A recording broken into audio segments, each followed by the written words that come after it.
ಈ ರಸ್ತೆಯಲ್ಲಿ ಓಡಾಡಬೇಕು ಅಂತಂದರೆ ಸೊಂಟ ಗಟ್ಟಿ ಇರಬೇಕು. ಯಾಕಂತಂತಂದು ದೃಶ್ಯಗಳಲ್ಲಿ ತೋರಿಸ್ತಾ ಹೋಗ್ತೀನಿ ನಾನು ನಿಮಗೆ. ಚಿತ್ರದುರ್ಗದ ಭೀಮಸಂದ್ರ ರಸ್ತೆ ಇದು. ಚಿತ್ರದುರ್ಗ ಟು ಬೀದರ್ಗೆ ಹೋಗ್ತಕ್ಕಂಥ ರಸ್ತೆ. ಸದ್ಯ ನಾವು ಪಾಳ್ಯ ಗೇಟಲ್ಲಿದ್ದೀವಿ. ನಿಜಕ್ಕೂ ಕೂಡ ಈ ಒಂದು ರಸ್ತೆ ನೋಡಿದರೆ ಎಂತಹ ಅಧಿಕಾರಿಗಳಾದರೂ ಕೂಡ ಕೆಲಸ ಮಾಡ್ತಿದ್ದಾರಾ ಅಥವಾ ನಿದ್ದೆ ಮಾಡ್ತಿದ್ದಾರಾ ಅಂತಕ್ಕಂಥ ಒಂದು ವಾತಾವರಣ ಆದರೂ ಪ್ರಶ್ನೆ ಹುಟ್ಟುತ್ತೆ. ಯಾಕಂತಂದರೆ ಸುಮಾರು ವರ್ಷಗಳಿಂದನೂ ಕೂಡ ಈ ಭಾಗದ ರೈತರು ಜನರು ಈ ರಸ್ತೆ ಸರಿಪಡಿಸ್ಕೊಡ್ರಿ ಅಂತಕ್ಕಂಥದ್ದು ಸುಮಾರು ಬಾರಿ ಜಿಲ್ಲಾಧಿಕಾರಿಗಳಿಗೆ, ಸಚಿವರಿಗೆ, ಜನಪ್ರತಿನಿಧಿಗಳಿಗೆ, ಸುಮಾರು ಜನಗಳಿಗೆ ಹೇಳ್ಕೊಂಡಾರೆ. ಆದರೂ ಕೂಡ ಇಲ್ಲಿವರೆಗೂ ಕೂಡ ಈ ದುರಸ್ತಿಯನ್ನು ಸರಿಪಡಿಸಿಲ್ಲ. ನೋಡ್ಬೋದು ಈಗ ದೃಶ್ಯಗಳಲ್ಲಿ ವೆಹಿಕಲ್ಲು ಒಂದು ಹೋಗ್ಲಿಕ್ಕೆ ಎಷ್ಟು ಕಷ್ಟಪಡುತ್ತೆ ಅಂತಕ್ಕಂಥದ್ದನ್ನು. ಇದೇ ರೀತಿ ಬೈಕ್ ಸವಾರರಿಗಂತೂ ನಿಜಕ್ಕೂ ಕೂಡ ನಿತ್ಯ ನರಕಯಾತನೆ ಅಂತಲೇ ಹೇಳ್ಬೋದಾಗಿದೆ. ಯಾಕಂತಂದರೆ ಸೊಂಟ ಗಟ್ಟಿದ್ರೆ ಮಾತ್ರ ಈ ರಸ್ತೆಯಲ್ಲಿ ಓಡಾಡಬೇಕು. ಇಲ್ಲಾಂತಂದರೆ ಒಂದು ವೇಳೆ ಏನಾದರೂ ಆಯಿತು ಅಂತಂದರೆ ಅವರ ಒಂದು ಅಪಾಯ ಆಗ್ತಕ್ಕಂಥ ಸೂಚನೆ ಇರ್ತಕ್ಕಂಥದ್ದು. ಹೆಚ್ಚಾಗಿ ಏನಂತಂದರೆ ಯಮಗುಂಡಿಗಳು ಹೆಚ್ಚಾಗಿರ್ತಕ್ಕಂಥದ್ದು. ಭೀಮಸಂದ್ರದಿಂದ ಚಿಕ್ಕಂದವಾಡಿವರೆಗೂ ಕೂಡ ಸುಮಾರು ಹಿರೇಕಂದವಾಡಿವರೆಗೂ ಕೂಡ ಸಾಕಷ್ಟು ರಸ್ತೆ ಹಾಳಾಗಿದೆ. ಈ ಬಗ್ಗೆ ಸಾಕಷ್ಟು ಇಲ್ಲಿನ ಗ್ರಾಮಸ್ಥರು, ಈ ಸುತ್ತಮುತ್ತಲಿನ ಗ್ರಾಮಸ್ಥರು ಸಾಕಷ್ಟು ಹೋರಾಟಗಳನ್ನು ಮಾಡಿದ್ದಾರೆ.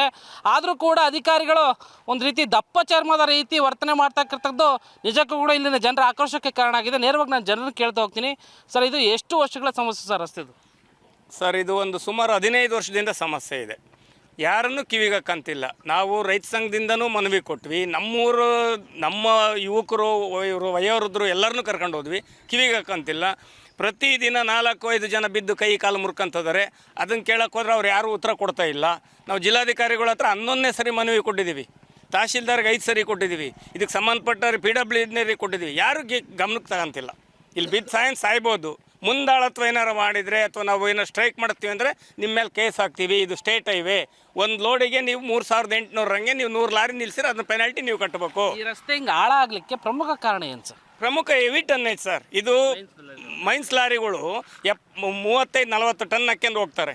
ಇದು 35 ಟನ್ನಿನ ಗುಂಡಿ ಅಲ್ಲ, ಇದು ರೋಡ್ ಅಲ್ಲ, ರಸ್ತೆ ಅಲ್ಲ. ಏನು 10ರಿಂದ 12 ಟನ್ನು ಬೇಡ, ಅಮ್ಮಮ್ಮ 15 ಟನ್ ಹೋಗ್ಬೋದು. 35 ಟನ್ ತನಕ ಹೊಡಿತಾರೆ. ನಾವು ಎಲ್ಲಿಂದ ಸುಧಾರಿಸ್ಕೊಳ್ಳಿ? ಜನ ಅಂತೂ ಬಿದ್ದು ಸಾಯ್ತಾ ಇದ್ದಾರೆ. ಶಾಲಾ ಮಕ್ಕಳು ನಮ್ಮೂರಿಂದ 3 ಹಳ್ಳಿ ಸೇರ್ತವೆ: ಮಳಲಿ, ನೆಲ್ಲಿಕಟ್ಟೆ, ಪಾಳ್ಯ. ಶಾಲೆಗೆ ಕಳಿಸ್ಬೇಕಂದ್ರೆ ಮಕ್ಕಳನ್ನೆಲ್ಲ ನಾವೇ ಪೋಷಕರೇ ಕರ್ಕೊಂಡು ಹೋಗ್ಬೇಕು ಅಂಥ ಪರಿಸ್ಥಿತಿ ಬಂದ್ಬಿಟ್ಟೈತೆ. ಸ್ಕೂಲ್ ವ್ಯಾನ್ ಬರ್ತವೆ, ಸಾರ್ ಏನಾರ ನಮ್ಮ ಮೇಲೆ ಬರುತ್ತೆ, ನಾವು ಬರಲ್ಲ ಅಂತಾರೆ. ಈಗಲೇ 3/4 ವರ್ಷ ಆಗ್ಬಿಟ್ಟತ್ತೆ. ಇನ್ನೊಂದು 1/4 ವರ್ಷ ಓದಿಸ್ಬೇಕು, ಅದು ಕಷ್ಟ ಆಗೈತೆ. ಇದಕ್ಕೆ ಪರಿಹಾರ ಇಲ್ಲ. ಯಾರೂ ಗಮನಕ್ಕೆ ತಗೊಂತಿಲ್ಲ. ಏನಾದ್ರು ಜೋರು ಮಾಡಿದ್ರೆ ನಿಮ್ಗೆ FIR ಹಾಕ್ತೀವಿ, ಒಳಗೆ ಕಳಿಸ್ತೀವಿ. ನೀವು ಕ್ರಿಮಿನಲ್ ಆಕ್ಟಿವಿಟೀಸ್ ಮಾಡ್ತೀರಾ ಅಂತ ಸೇರಿಸ್ತೀವಿ. ನಾವು ನ್ಯಾಯವಾಗಿ ಕೇಳಕ್ಕೆ ಹೋದ್ರೆ ಕ್ರಿಮಿನಲ್ ಆಕ್ಟಿವಿಟೀಸ್ ಅಂತ ಹೇಳ್ತಾರೆ. ಎಲ್ಲಿದೆ ನ್ಯಾಯ? ಎಲ್ಲ ನಿಮ್ಮ ಮೀಡಿಯಾದವರು ಬಂದರು. ಈಗ ಸುಮಾರು ಈಗ ಯಾಕೆ ಜನ ಬಂದಿಲ್ಲ ಅಂದರೆ ಈಗ ಅಲ್ಲೇ 101 ಸರಿ ಕರೆಸಿದ್ವಿ, ಯಾವುದೂ ಪ್ರಯೋಜನ ಆಗಿಲ್ಲ ನಮಗೆ. ಈಗ ನೆಕ್ಸ್ಟ್ ನಾವು ಏನು ಮಾಡ್ಬೇಕಂತ ನೀವಾರ ನಮಗೆ ಮಾಹಿತಿ ಕೊಟ್ಟರೆ ನಾವು ಆ ಥರ ಮುಂದುವರಿತೀವಿ. ಸರ್, ಈಗ ಬೈಕ್ ಸವಾರರು ಓಡಾಡೋದು ಎಷ್ಟು ಕಷ್ಟ ಆಗುತ್ತೆ ಸರ್ ಇಲ್ಲಿ? ಸರ್, ಇಲ್ಲಿ ಭಾಳ ಈಗ 15-20 ವರ್ಷದಿಂದ ಇದೇ ರೋಡ್ ಆಗಿದೆ. ಮೈಸಿನ ಧೂಳು, ಯಾವುದೇ ರೀತಿಯ ಊರಿಗೆ ಗ್ರಾಮಸ್ಥಕ್ಕೆ ಕುಡಿಯೋ ನೀರಿನಿಲ್ಲ.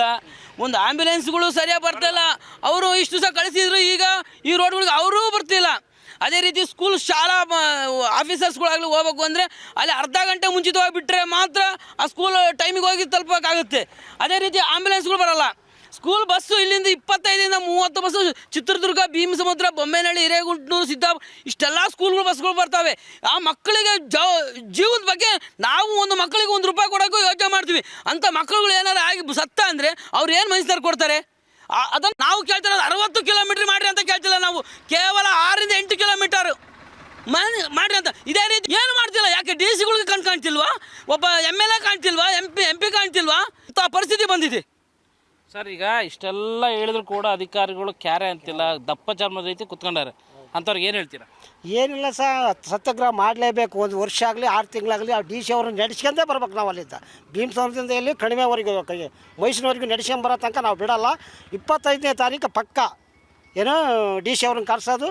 ಇನ್ನು ವರ್ಷ ಆಗಲಿ ನಾವು ಸತ್ಯಾಗ್ರಹ ಮಾಡೇ ಮಾಡ್ತೀವಿ. ಇದಿಷ್ಟು ಸ್ಥಳೀಯ ಗ್ರಾಮಸ್ಥರ ಆಕ್ರೋಶದ ಮಾತಾಗಿರ್ತಕ್ಕಂಥದ್ದು.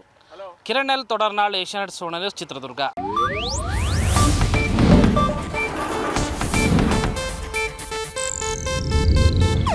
ಇದು ಏಷ್ಯಾನೆಟ್ ನ್ಯೂಸ್ ನೆಟ್ವರ್ಕ್ ಪ್ರಸ್ತುತಿ.